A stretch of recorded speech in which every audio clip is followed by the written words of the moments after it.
Sedikit pengertian ya tentang apa itu meditasi yang benar.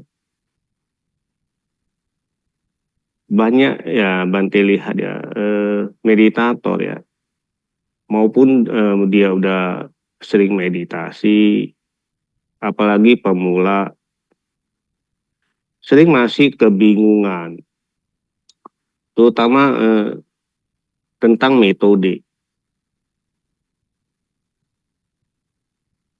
Jadi meditasi ya bukan tentang metode, tapi banyak yogi ya ketika mereka meditasi ketemu masalah, metodenya yang disalahkan. Ah, dengan banyak alasan, tidak cocok lah, tidak nyaman lah. Nah, lalu dia mencari metode lain atau berganti metode. Nah, jadi meditasi dibutuhkan satu pengertian benar dulu. Apa tujuan dari meditasi? Meditasi yang diajarkan oleh Sang Buddha adalah tujuannya adalah mengikis kekotoran batin. Ketika kita bermeditasi, kekotoran batin ini akan muncul berupa hambatan-hambatan di dalam meditasi. Hambatan mental, hambatan fisik. Ketika si yogi meditasi, muncul hambatan-hambatan ini. Dia kesulitan, dia merasa tidak nyaman. Lalu menyalakan metodenya, lalu gantilah metode. Yang mana ada metode yang nyaman, metode yang enak, itu nggak ada. Mau cari sampai kapanpun, itu nggak ada. Karena nggak nyaman, nggak enak, itu kan muncul dari kekotoran batin kita. Jadi bagaimana meditasi yang benar? Meditasi yang benar adalah meditasi yang bisa melampaui hambatan-hambatan yang muncul tersebut. Nah, jadi harus dilampaui. Kalau mau nyaman, mau enak, mau tenang, ya lampauilah ketidaknyamanan itu. Lampauilah ketidaktenangan itu. Jangan metodenya yang disalahkan. Kalau misalnya ketika kita meditasi ya, kita banyak menemui hambatan-hambatan ya, hambatan fisik, hambatan mental, itu artinya apa? Kita banyak kekotoran batin. Nah, jadi meditasi aktif jasmani ini ya, ini adalah metode atau alat kita yang bisa membantu kita untuk melampaui hambatan-hambatan yang muncul ketika kita bermeditasi. Nah, jadi ya, apa hambatan mental yang sering muncul? Seperti ngantuk, bosan, malas, banyak pikiran, gelisah. Nah, ketika hal-hal ini muncul, banyak yogi ya, ketika dia muncul malas, dia berhenti. Ketika dia muncul gelisah, muncul hambatan-hambatan fisik, contohnya kayak sakit, pegel, capek, dia berhenti. Nah, padahal di saat itulah seharusnya dia meditasi, bukan malah berhenti. Karena di saat itu kekotoran batin sedang muncul. Lampauilah, lampaui kekotoran batin itu. Nah, ketika ngantuk, jangan malah pergi tidur. Tapi lampauilah ngantuk. Dari yang ngantuk jadi tidak ngantuk. Ketika banyak pikiran muncul, dari banyak pikiran muncul, jadi tidak ada pikiran yang muncul. Dari tadi pengen berhenti, malas, bosan, sampai malas dan bosan ini juga berubah, sampai dia lenyap. Begitu juga dengan hambatan fisik. Yang tadi yang muncul sakit, sampai sakitnya lenyap. Pegel, capek, sampai pegel. Itulah yang benar meditasi.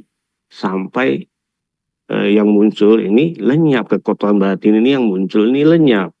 Itu baru bisa dikatakan kita mengikis dia. Tapi banyak yogi meditator yang belum paham ya. Ketika hal-hal ini muncul, dia malah hindari.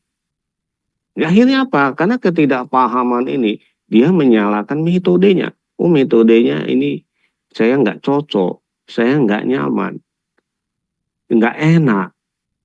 Mana ada metode yang enak? Kalau memang ada, Bante juga mau cariin coba metode yang enak. Bante tinggalkan ini aktif jasmani, Bante mau itu metode yang enak. Ya kadang-kadang gini, si yogi ini, karena ketidakmengertian nih, ketika dia meditasi. Nah, contohlah ketika ikut retreat, ketika ketemu hambatan, di situ Bante instruksikan untuk melampaui. Ah, nanti kalau dia nggak bisa lampaui, dia bilang apa?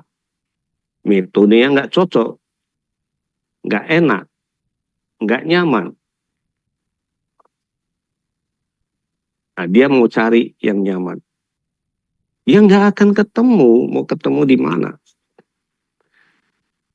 Jadi meditasi yang benar aja, kita harus melampaui. Melampaui apa?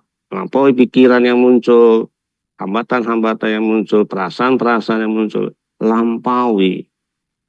Sampai pikiran-pikiran dan perasaan ini tidak menguasai kesadaran kita.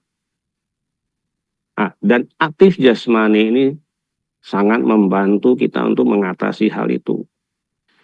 Jadi meditasi ya, bukan tentang metode. Banyak yogi ya, atau meditator ya, terkonsep metode atau terdoktrin.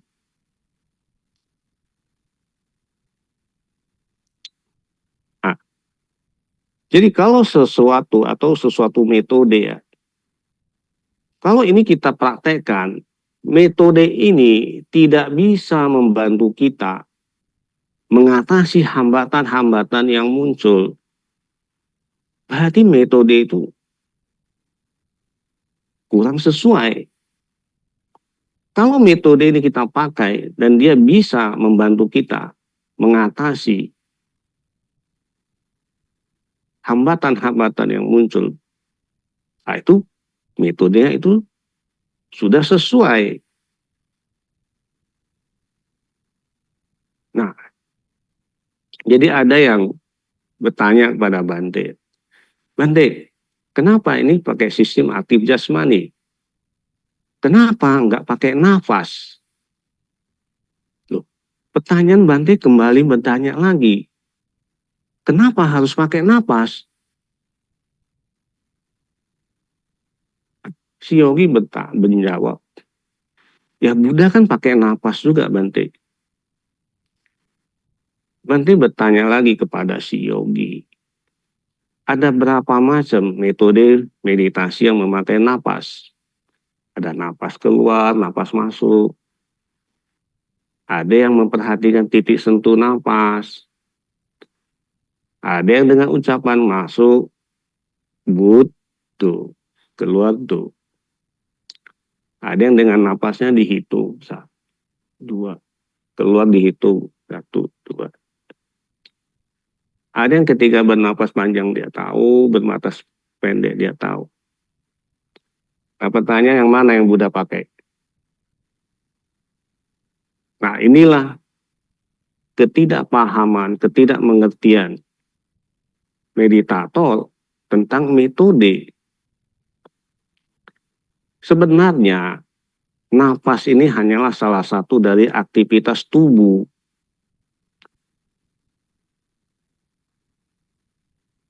Ketika Buddha ya meditasi, kenapa dia memperhatikan nafas? Ya, dia hanya memperhatikan proses dari aktivitas tubuh dia. Saat itu aktivitas tubuh dia yang dominan adalah napasnya. Ya napaslah yang diperhatiin. Nah, ketika kita meditasi, aktivitas yang terjadi di tubuh kita, ada yang dominan. Apa bisa lagi kita perhatiin napas? Contohlah, ketika kamu duduk, kamu muncul sakit. Misalnya di kaki sakit. Apakah bijaksana saat itu kamu memperhatikan napas lagi? Nggak mungkin. Adisa itu kamu harus wedana nupasana, bukan kaya nupasana. Sebenarnya itu napas itu hanya aktivitas tubuh, yaitu kaya nupasana. Yaitu aktivitas tubuh yang sangat halus. Ya Buddha iyalah, dia memperhatikan napas karena aktivitas tubuh dia yang paling halus itu adalah napasnya. Sedangkan tubuh yang lain sudah tidak dominan. Kalau kita mau dibandingkan dengan Sang Buddha, mana mungkin kita duduk sebentar aja udah merengek-rengek. Pinggang sakit lah, kaki sakit lah, pegel lah. Kalau Buddha meditasi nggak rengek-rengek dia. Aktivitas tubuh dia yang lain itu semua diem. Yang dominan, yang sedang berlangsung hanya napas dia. Itulah yang dia perhatiin. Jadi sebenarnya itu Buddha kaya nupasana, memperhatikan aktivitas tubuh dia. Jadi napas itu hanya salah satu dari aktivitas tubuh kita. Nah, jadi saran Bante jangan terjebak dengan metode, dengan oh hanya Buddha kan pakai napas. Jangan kamu bandingkan kamu dengan Buddha. Aktivitas tubuh kamu itu masih kasar, tidak sehalus seorang bodhisattva. Ya nanti kalau misalnya kamu sudah halus, kilesanya sudah halus, kesadaran kamu sudah tinggi, ya kamu mau aktivitas tubuh kamu sudah halus, napas tinggal napas yang dominan, ya kamu perhatiin napas. Nah sekarang duduk aja belum tegak, masih bongkok-bongkok, ngantuk-ngantuk. Gimana mau perhatiin napas? Itu harus tubuh kamu yang kamu perhatiin. Perutnya kempis, dadanya busung, supaya postur tubuh itu terjaga. Tidak bongkok-bongkok, tidak ngantuk-ngantuk. Nah ini adalah basic sekali. Ya, nah, jadi meditasi itu bukan tentang metode, tapi pengertian benar dari tujuan kita meditasi itu apa. Ah, kenapa kita harus memakai objek tubuh kita? Objek tubuh kita, dia sangat dekat dengan kesadaran kita. Apapun yang terjadi dengan kesadaran kita, misalnya ya, kesadaran kita terseret, tubuh kita juga akan terseret. Mau contoh ya, ketika orang marah-marah, apa yang terjadi pada tubuh dia? Ketika dia emosi, marah, dada panas, ya kan? Muka pun merah. Artinya apa? Ketika kesadaran terseret, tubuh ini juga terseret. Ya, artinya apa? Tubuh ini sangat berhubungan erat dengan kesadaran kita. Jadi kalau kesadaran kita ya terseret, tubuh terseret. Nah, jadi sebelum dia menyeret, jadi setelah dia terseret, yang paling tahu itu kita dari tubuh dulu. Contoh kalau ngantuk, kalau kita ngantuk ya, pasti yang diseret tubuh kita. Kita akan nunduk, kita akan membungkuk. Nah, coba kalau kita tegakkan badan kita, perut kempis, dada musung. Ngantuk itu tidak akan gampang menyerang kesadaran kita. Nah, inilah metode yang bisa membantu kita mengatasi hambatan-hambatan yang muncul. Ketidaknyamanan, ketidaktenangan yang muncul di meditasi itu adalah refleksi dari kekotoran batin kita. Dia merefleksikan ke badan jasmani kita. Nah, karena di saat itu kesadaran kita terseret, dia akan merefleksikan di tubuh kita. Nah, kita harus keluar dari keadaan terseret itu dengan cara melampauinya. Artinya apa? Tubuh ini membutuhkan kesadaran kita. Ya kita sadari tubuh kita sendiri ini. Kita bentengi kesadaran kita ini. Nah, sehingga kekotoran-kekotoran batin tidak gampang menguasai kesadaran kita. Nah setelah kita melampaui, nah disitulah nanti kamu bisa merasakan apa itu namanya tenang, apa itu namanya damai, apa itu namanya bahagia. Kalau kita mau meditasi ya mau duduk langsung enak, langsung tenang, langsung bahagia, ya bisa sih. ketika nanti ya begitu duduk ya bisa tenang, enak, itu karena kusala aja muncul. Hanya ada kusala yang sedang berbuah. Ada kama baik yang berbuah. Nah, giliran aku salah yang muncul, ada kama buruk yang muncul. Begitu duduk meditasi, nggak enak lah, gelisah lah. Nah, biasanya dia selesaikan. Jadi kita mau enak, mau tenang tuh ya, jangan tergantung aku salah. Tapi kamu lampaui. Ketika aku salah muncul, kamu lampaui. Nah, kamu lampaui sampai dia nggak mempengaruhi kesadaran kamu. Nah, disitulah baru bisa dikatakan itu meditasinya tenang, nyaman. Ketika kamu lampaui. Jadi bukan sebelum. Kalau sebelum kamu lampaui, itu hanyalah kusala aja yang muncul. Ya,